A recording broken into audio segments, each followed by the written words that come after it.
Hi all, I want to tell you about a different type of candy roller I've been working on. I'm calling it a Ruffle roller because I don't know what else to call it, but a friend sent me this picture in an old Thomas Mills catalog, and it showed this candy that you're seeing on the bottom here, which is kind of a ruffle pattern, and I've never seen it before anywhere. In fact, I've never seen this instrument anywhere before, this machine.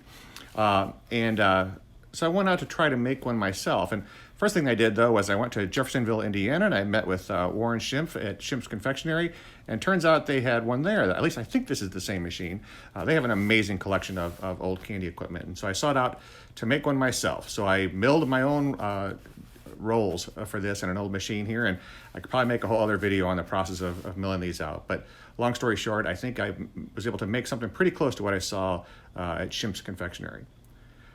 Here is the recipe. You've seen it before, but just to remind you, I use 4 cups of sugar, 1 cup of water, 1 1/3 cups of corn syrup, and I heat it to 300 or 310 degrees if it's humid out, and at least 300 though. And then here I poured them out to start cooling. I'm going to make 2 flavors today.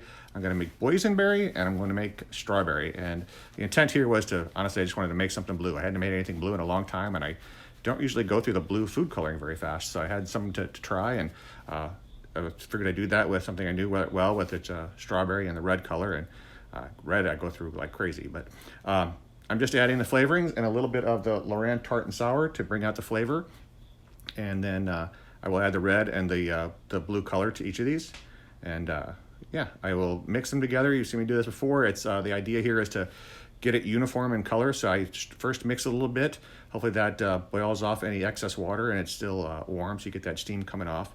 And then as it cools on the outer parts of it, I will start moving it in towards the center. And then once I get a sort of a blob there, start in the middle, I'll pull it a little bit. And that really gets it as uniform as I can. Of course, you know, I wear gloves. You should always wear gloves. This stuff's really hot. It starts at about 300. Even when I'm working with it here, it's probably not a lot less than 180 degrees. So it's still really warm. I use the latex gloves on the outside, really just to protect the leather gloves from getting dirty too fast. And I can switch them out if I get food coloring on them or what have you. Yeah, and once I get them there in that sort of blob shape, then I'll keep them warm till I can roll them on the heat plate in front of there. And that's just an old pancake griddle that's at about 160 or so, and I can rotate that on there and keep the dough, if you want to call it that, warm. But now I'm getting ready to move it to the roller, and we'll see what we got.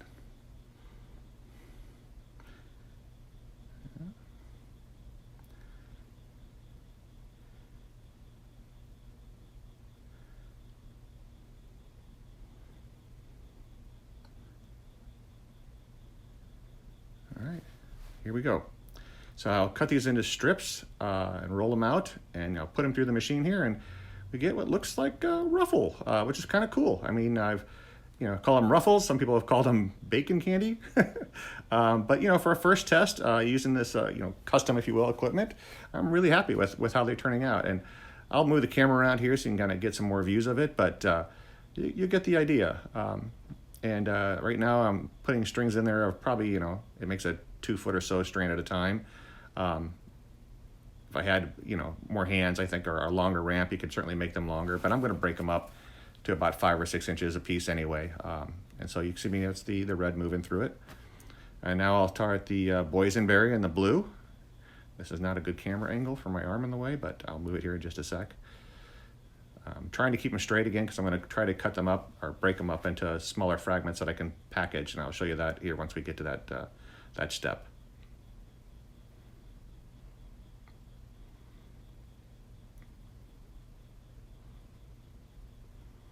All I'm doing there is trying to keep them straight and not touch each other so they don't stick together. This candy is pretty fragile, sort of like ribbon candy. So got to be very careful with it, especially if you want long pieces.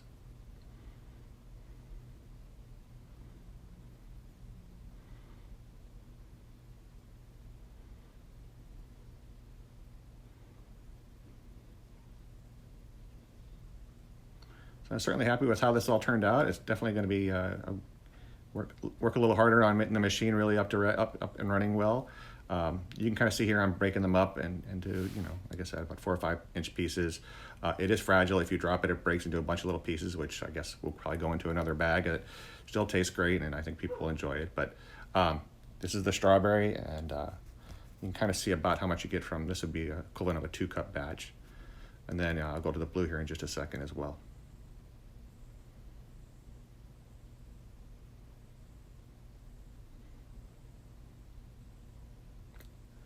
Yeah, there's an example when you drop it.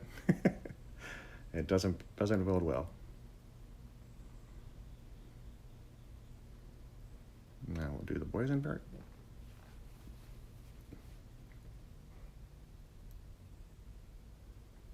Again, this is sped up a little bit too, so it doesn't, you gotta be a little more careful with it than this.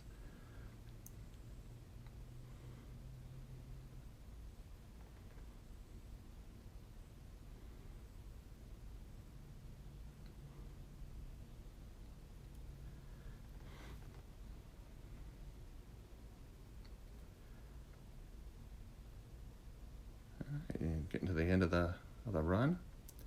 And then I'll show you kind of how I package them up. I use I use pretzel rod bags. They are just about the perfect size, and I can put 2 of these in here, and then I have a heat sealer, and I'll seal them off as independent pieces, and then I'll package all that up as individual units that people can try.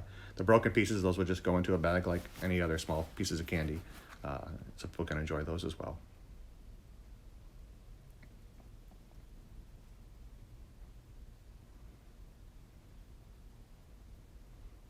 And here is the final product. All broken out. They do kind of look like bacon sometimes. So here's a new kind of candy that I hadn't seen anywhere before. I hope you enjoyed watching the video. Thank you.